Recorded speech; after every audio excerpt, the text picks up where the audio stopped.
America के Georgia राज्य में एक शहर है रीड्सविले।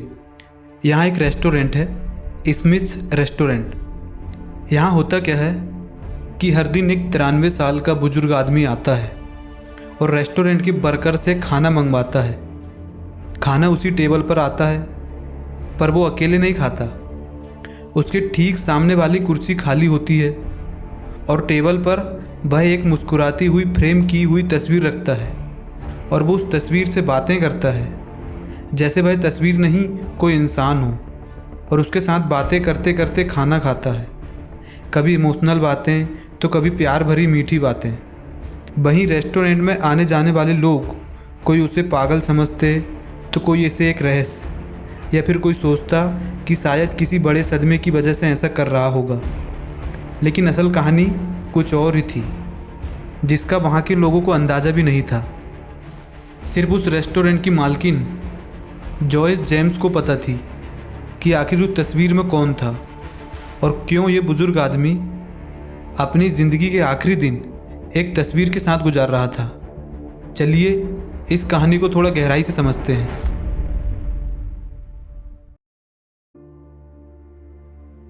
इन बुजुर्ग आदमी का नाम था क्लैरेंस पुर्विस, जो कि एक रिटायर्ड मैकेनिक थे। उसने अपनी पूरी ज़िंदगी दूसरों की गाड़ियाँ ठीक करते हुए बिताई थी। वो खुद कहते थे कि वो कभी स्कूल नहीं गए, उन्हें पढ़ना लिखना नहीं आता था। लेकिन साल 1948 में जब उनकी उम्र 24 साल थी, तब उनकी मुलाकात एक लड़की से हुई जिसका नाम था कैरोलिन टॉड। उस वक्त कैरोलिन की उम्र थी सिर्फ 16 साल। पहली नज़र में ही क्लैरेंस को उससे लगाव हो गया और अगले ही साल 1949 में दोनों ने शादी कर ली।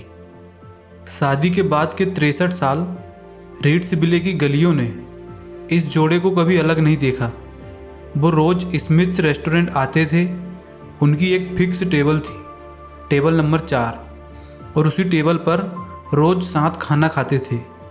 रेस्टोरेंट की मालकिन कहती हैं वो अनबिलीवेबल थे। तुम बस देख सकते थे कि वो एक दूसरे से कितना प्यार करते थे।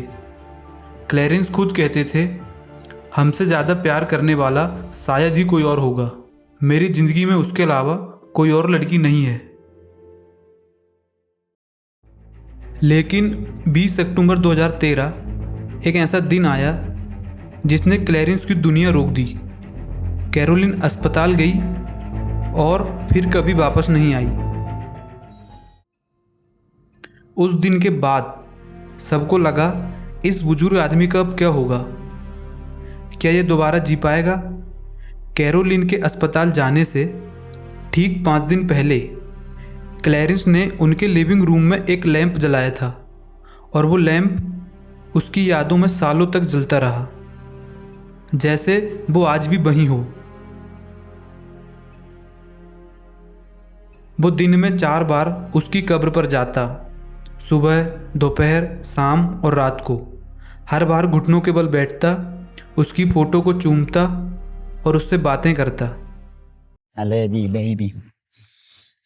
Wish you could go home with me. Come on, let's go, babe. You can't go where you would you? I stay with your place.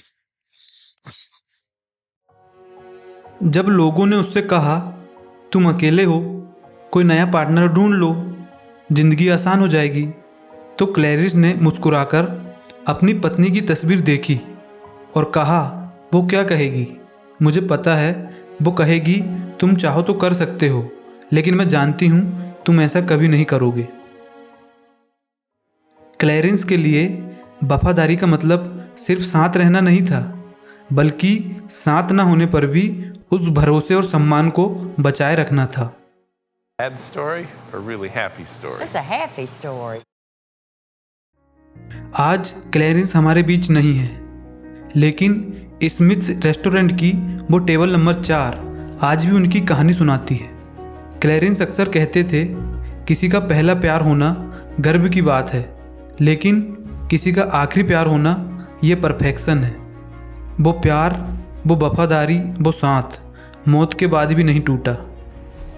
क्या आपको लगता है आज के समय में ऐसा आखिरी प्यार मुमकिन है? अपनी राय कमेंट में ज़रूर बताइए। अगर ये कहानी आपके दिल को छू गई हो तो चैनल को सब्सक्राइब ज़रूर कर दीजिए।